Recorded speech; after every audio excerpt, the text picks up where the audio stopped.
Hi, I'm Nick Haraz. I'm a Maxon Red Giant Master Certified Trainer, and I'm here on behalf of Dell to present you 5 things I think you should know about Trapcode Particular, as well as its workflow with Cinema 4D. Now, I've had my hands on this Dell Precision laptop, the 5750, has 64 gigabytes of RAM, not to mention a NVIDIA Quadro 3000 RTX, which makes my After Effects workflows with Trapcode very quick when I'm on the road, not to mention at home. One of the things coming as a Mac user that I was hesitant about PCs was the fact of just updating the software. These processes that Dell gives you with their software, not to mention the software from NVIDIA, has made this process much more seamless. On top of that, one of my favorite applications is the Dell Precision Optimizer. Now, this allows you to pick up to 5 applications on your system, and with the help of machine learning, it's going to then give resources to those apps that you use in your workflow, taking the guessing game out of it. So let's hop inside of After Effects and see some great things about Trapcode Particular. I'm very excited to show you what's new as well with form-based behaviors. Over the past few years, hundreds of additions have come to Trapcode Particular. Last year, the entire physics engine was redeveloped that allows us to work with new environment properties, not to mention have some incredible physical simulations such as flocking and meander. Now, the tradition continues in the newest version of Particular, where we can now mix particular and form behaviors all within one umbrella. Rather than add particular and form to separate layers, we can choose a behavior option that allows us to switch between static particles and particles that are emitting right away continuously. These 5 tips are designed to give you information about working within this new particular, as well as integrating it with Cinema 4D. Let's start out by looking at the designer. You're going to get several tips here before we move on to the next 4. I'm here inside of After Effects, where I've added Particular to a solid in a composition that's 1920 by 1080. With my Effect Controls panel selected, I'm going to press D to go inside the designer. I still see the default emitter, but the experience has changed to much more visual than that inside of After Effects. This can be seen by the various blocks that are located at the bottom of the window, where we can simply select a block such as motion and see a minimal amount of parameters populate on the right-hand side that we can then adjust. But to get even more visual, let's go inside and see some of the presets. If I press P for presets, I'm presented with a number of categories available to me of single and multi-system presets inside of Trapcode Particular. In fact, you can have up to 16 presets under one particular effect. I've single-clicked the motion graphic category, where there are over 100 available. I'll scroll down within this motion graphics section, and let's select the electric sparkles preset. I want to temporarily close the preset window so we can preview this series of 5 systems that pretty much remain static in the middle of the screen. Now, we could go inside of After Effects and attach this to a null, or even have a lighter emitter do something similar. But before we start to keyframe that, keep in mind in the designer, we can preview the motion if this emitter was in movement. So if I click and drag, all of a sudden I see what would happen if I moved these particle systems, getting much more feedback before having to keyframe. I'll release my mouse just to go back to that original system, and let's press P for presets once again. I'm going to scroll up and close down my motion graphics section, and you'll see here that there are several new sections that have been added for the newest version of Trapcode, including example scenes, which combine both form as well as particular systems that can be seen here if I single-click the self-reflection preset. If I once again close out the preset category, we see that this has 4 systems. Most of the systems are form-based systems referencing a 3D model. However, one of them is emitting from the model in a particular fashion. This was not possible in previous versions of Particular. If I draw your attention to the bottom left-hand side, notice that each of these systems are also named and colorized. If I click on the arrow on the right-hand side, you have up to 8 color labels you can choose from for your particle systems. And of course, you can name them whatever you want. If you had just created the system, all you have to do is click this Save Multi-System icon, and this is now going to save that in a custom preset folder available for you. I'm going to head down to the bottom right-hand corner of the interface to click on the gear icon to load my preferences and show that you can use two different types of computer acceleration. In my instance with my Dell computer, I can leverage my system's CPU or my NVIDIA GPU to render particles, such as if I'm referencing a sprite as my particle type, I can then choose a type of particle rendering. Direct is going to be a little bit more accurate versus streaming. That's going to render in batches of particles. So I'll just select that and press OK, and then just click this reset arrow to go back to the default version of Particular. I'll once again hop into the presets category, close out the example scenes. I'll head into the spline primitives category, and let's select the ring emitter preset. Now that I've closed the presets, and if I select the primary system, I can get a sense for how this system is working. In fact, anything grayed out means that the block is currently not in use, where anything that is highlighted, such as color, we can see that it is in use by this particle system. Notice if I single-click System 2, how some of the blocks change based on the various properties or settings of another system. Now let's go to the color block of the primary system, and then just press B to notice that we get a bunch of block presets that we don't have available inside of After Effects, such as our ability to change this to a color such as Cider Mill. And we see that that updates right away. In fact, our secondary system, which you can solo by Option or Alt clicking, also adopts to the color of the primary system. This is because its emitter type is set to emit from parent. And under the color block, the color from parent is being absorbed 100%. In fact, if you set this to 0, this emit from parent system would be white.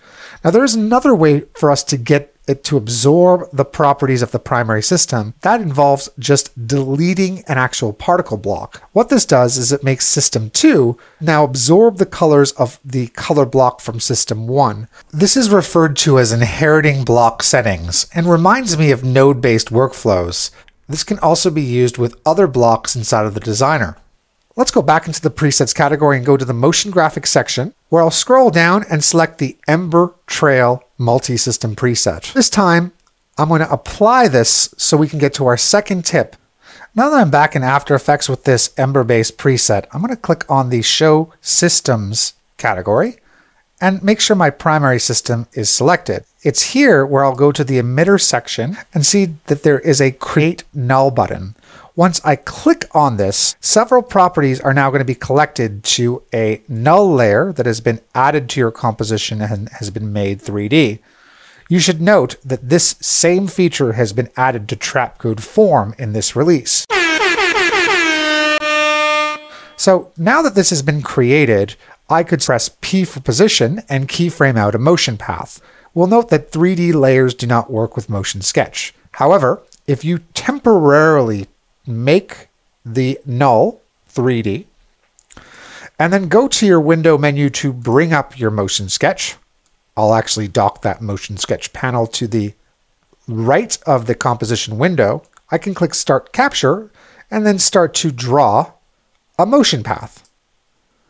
While this isn't the most incredible motion path I've ever drawn, if I click on the 3D icon once again for the null, then click off the null and press the spacebar, we can see that that preset now follows that null object because the base emitter and several of its properties are connected to it. Speaking of moving items, we can also take advantage of having Particular be attached to lights. But why not use the power of splines in Cinema 4D, attach lights to those splines, and then reference it inside of After Effects? So I'm here inside of Cinema 4D in the new standard layout. First thing I'm going to do is add a primitive over here on the right-hand side. I'm going to select a sphere. And with the sphere selected, under the Attributes Manager, I'm going to go to the Object tab, lower the segments of the sphere to 5, and choose the type to be Hemisphere. Under the Coordinates tab, I'm just going to change the P and B rotation. I'm going to set the pitch to 90. I'm going to set the B to 200 degrees. Now I actually want this hemisphere to be a series of splines. In order to do that, first of all, I'm going to make this object editable by pressing the C key. Making sure that I'm in edge mode, I'm going to select one of the edges and then press Ctrl A or Command A to select all of them.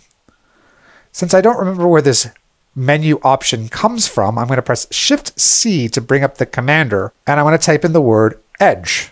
What I'm looking for is the edge to spline option, and once I double click, we can see that there's now a plus icon next to my editable sphere containing this sphere spline. I'll drag out that spline outside of the editable sphere and delete it because we don't need it. And now I'm going to add a light to the scene. I want my first initial light. I'm going to right click it and go to the animation tags where I'll add an align to spline tag. I'm going to have this align to spline reference the only spline within the object manager. I can see right away the light moves, and I can use the position value to move it across that spline. I want this to reference all 5 segments of the actual spline.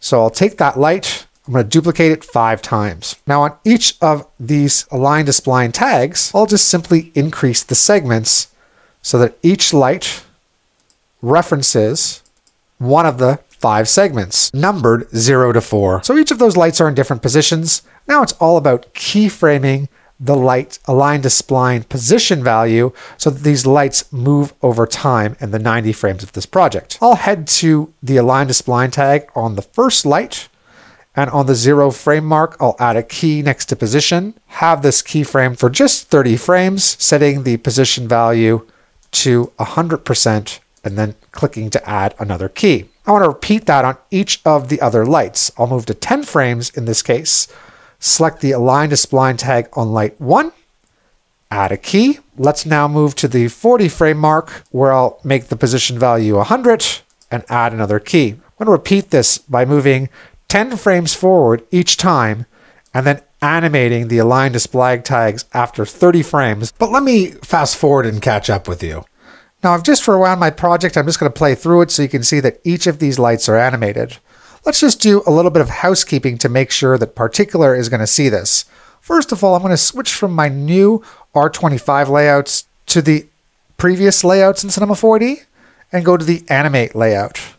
Here in the Animate layout, I'm going to switch from my timeline to the F curve. Make sure all the keyframes are selected for each of the aligned splines and press Option L to make them linear. I'll tab back over into the dope sheet, and I want to make sure that the align to spline tag is baked with the light. To do that, I'm going to select all of the lights in my object manager and drag them into the dope sheet. With these lights still selected, I'll head to the Functions menu in the Timeline tab and choose Bake Objects. I don't want to create a copy in this instance, I just want to get rid of the previous lights, so I'll deselect that. But I will choose to bake expressions and also include all parameters. Once I press OK, these lights, or new lights, now have keyframes attached to them, and this is what we need for Particular to see this. Now the final little piece is to go to the File menu, choose Save Project for Cineware, where I'll save it to the desktop, calling it Hexagon Lights. Let's choose Save. Inside of After Effects in the Project panel, I'm going to double click to bring in that Cinema 4D file called Hexagon Lights, and then click and drag it into a new composition window. The changing of viewport does not matter for this. All we need to do is actually click the Extract button, where we're going to get the Cinema 4D camera and the 5 lights that we keyframed. If we select any light and press U, those keyframes for the actual path of motion was included. I'm going to remove the Cinema 4D file altogether. Let's go to the Layer menu and create a new solid, followed by adding Particular to it. We don't see Particular right now if you play back because we have this camera from Cinema 4D, but if I disable it, you can see that default Particular. I'll turn back on the camera and just go to the emitter section where I'm going to change the emitter type from points to lights. Particular is looking for lights named emitter. We can easily change that by clicking on the Choose Name buttons and setting it to something like light. And all of a sudden, all chaos breaks loose. This is for a few reasons. One is that there is a default emission size set to 500 500 pixels away from the actual light. Let's press 0 to minimize that value, followed by 0 on all of the velocity values under the emitter tab. And the minute that we do this, we start to see from the beginning of the project the creation of our little hemisphere and those 5 segments. Let me close out the emitter section and just go to the particle section where we'll do a few changes. We're going to set the initial size to 1. We'll go into the opacity over life options. I'll expand the effect controls window and we'll choose a preset here in the graph to fade these particles in and out. If you press D to go back into the designer, inside the designer you can still see your Trapcode light, but because of the world coordinate differences between Cinema 4D and After Effects, it's just not quite showing up here on your screen. But the minute I press C, I have access to a camera tool inside of the designer. I'll press C again to get the dolly tool, and C to switch between the tools and get this right in place so I can see that particle emission. So as we've learned, I'll just select the color block and press B to reveal all of the preset colors. Let's just choose electric for the color of our particles. And in fact, also go to the particle type block, where I'll press B to close those presets. Just make sure a blend mode of add is chosen so we get a bit more brightness there with our particles. I'll name this primary system hemisphere, press OK, give it a color code of blue, and in fact I'm also going to duplicate this hemisphere system. If I head to the emitter type, under emitter type, I get a new value which is to actually emit particles from the parent system. This is the new aux system if you've ever used that. Now these particles have the same motion block as the primary system, so they're not actually moving in terms of their velocity. What I can do though is go to the environment block and start introducing some physics. And in fact, let's add a wind value of 500 to our secondary particles. And rather than have these or follow these straight lines, we'll just add a little bit of turbulence. So I'm going to set the turbulence value to 30, as well as increase a bit of the air density to have them move a bit more erratically. We have an interesting starting animation from a series of lights, and I'll just head back now to the emitter type, where I'll change the emit probability of the secondary system to a value of 15, just so that we don't have an emission off of every single one of our primary systems. Now I want to fast forward to a more developed particle system here. I've added a universe spectralicious effect as a background and just played around with the depth of field of the native After Effects camera, and also on an adjustment layer added some chromatic aberration to the edges here, universe's chromatic aberration, to create this effect. Now that we know about attaching lights to splines in Cinema 4D and then referencing them in After Effects, it should be noted that at any point in time, we can select a 3D model as a base emitter, not to mention use a new emitter behavior such as classic form. This allows us to have static particles. Now, if I go to the Choose Model section, there has been a new addition of 29 Cinema 4D models that we can use as a base emitter for both static and moving particles. In this example, I'll just use a palm tree, and to quickly populate the palm tree, I want to make sure that the distribution is on a grid.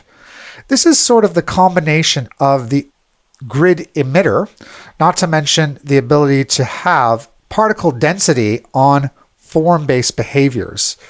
So here it's the edges from the particles that are selected, but I can choose vertices, faces, and volumes, not to mention lower the particle density, as well as go to the size block and make sure that the particles are indeed smaller. The Trapcode library of 3D model emitters only contains static models. That's not to say that it can't reference an actual animated Cinema 4D model. I'm going to cancel out of here and head to Adobe's Mixamo. I've already selected a character, and instead of using Mixamo to drive the animation with one of the presets here, I'll rely on Cinema 4D to do that. So I'll just download a T-pose of this existing character. I'm now inside of a blank Cinema 4D project, where I'll head to the File menu and choose Merge Project.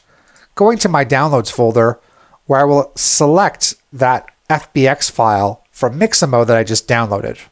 I'll choose Open, press OK to select the default settings, and make sure to select No Reassign Including Takes. I can see now that my character populates in the middle of my scene, and just to see it a little closer, I'm going to press the H key.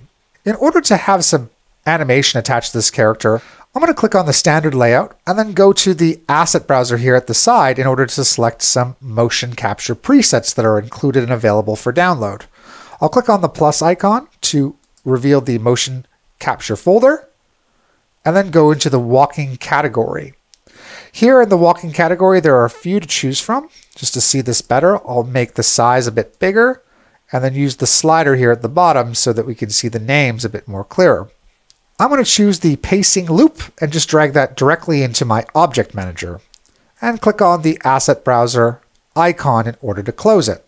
So right now my Mixamo character is still static while my motion capture data is in fact moving. On my Mixamo rig, the hips here, I'm going to right click and let's add a rigging tag called character definition. With this tag selected in the attributes manager, I'm going to choose to open the manager. And let's extract this Mixamo skeleton. Cinema 4D does this quickly, and we get some feedback at the bottom left-hand corner. Now that we've extracted the skeleton, with this rig still selected, I'm going to right-click to add another tag from the rigging tag menu called Character Solver. I want the Character Solver to reference the character definition tag of the pacing loop null. So I'll select that and then just drag this other tag in. Voila! My character is in movement. Excellent. Now I want to make sure that all of this data again gets over into After Effects where Particular can reference it. First of all, I'll just take all three of these items and press Alt-G to place them to a null, where I'll call this character. Let's go back to our old layouts by clicking on the button and choosing the Animate layout. I'll select all three of those items, just drag them into the dope sheet. And just like we did with the light, run a function here, bake objects. Just for safekeeping, I want to create a copy of each of the things I dragged into the dope sheet, and all of these options that you see here are checked. I'll press OK to begin the baking operation, and we should see under the null now the 3 copies. Now, if all is successful, I should be able to delete anything without the word copy and still see the actual Mixamo animation. Also some feedback here that each of these items does in fact contain keyframes. Let's go to the File menu, and like we did with our lights, save our project for Cineware. I'll call this Mixamo Man for Particular and press Save. In the project panel in After Effects, I'll double click to go select my Mixamo Man for Particular and choose Import. And then just drag the Cinema 4D file in a new composition.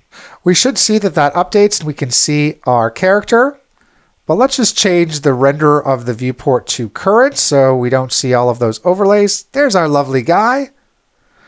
And to make sure that Particular aligns with our Cinema 4D world, let's extract the default scene camera that's included. I'm going to create a solid to place Particular on, followed by the particular effect on the solid. Because the world coordinates aren't matching up, I'll turn off the Cinema 4D file temporarily and the camera so that we can see that the particular default setting is here, just not aligning with the 3D world just yet. Now turn back on the camera, and under the particular layer in emitter, let's choose emitter type of a 3D model and choose a actual emitter behavior of classic form so that our particles remain static. Again, this is best for working with fields and emitters that animate over time. To choose it, we can go to the Model Emitter section, and then from the drop-down, select the Mixamo Man for Particular. Now, the world of Particular and Cinema 4D are still not aligned until we deselect this Normalize option. Once we do, we should start to see our Mixamo character. If I turn back on my Cinema 4D file and then move to another frame, those particles are sticking to our Mixamo Cinema 4D file, and they live within the same world space. I'll turn back off that Cinema 4D layer. And as we did with a previous model, I'm going to scroll up here in my emitter section to the distribution section, where I'll have all of these particles on a grid, so it fills the object, and then choose a much lower particle density of 20. Then I'll close out the emitter section to go to the particle section, where I'll decrease the size of each of these particles to 1. Now we start to get a little bit of a look here with our Mixamo character. I'll set the color to be radially, and under the color gradient properties, choose the blue preset, followed by clicking on the randomize button just to try out a few different gradient options until I'm satisfied. Now with setting up the form system, I'll go to the show system setting and add yet another system. Like our first system, we want it to be a 3D model. And just so that you can see everything that's happening, I'll head back here inside of the After Effects composition, where I'll go to the model emitter section of System 2, select the Mixamo Man from Particular, make sure that the normalize is deselected, just like the first system, so that those particles are emitting in the same world space of the Cinema 4D camera that we extracted from Cineware. I'll now scroll up. I'll choose to zero out each of the velocity values for my secondary particle continuous system, close out the emitter section and the particle section, and then go back into the designer for just 2 more steps. Step number 1 is I want my secondary system to have the same color values as my primary system, so I will delete that block. The next thing I'll do is also add an additional block here, an environment block, and set that to a turbulent position start. We can see here that there is some turbulence affecting the particles, and I also want some wind to affect the particles, so I'll set that to a value of 200.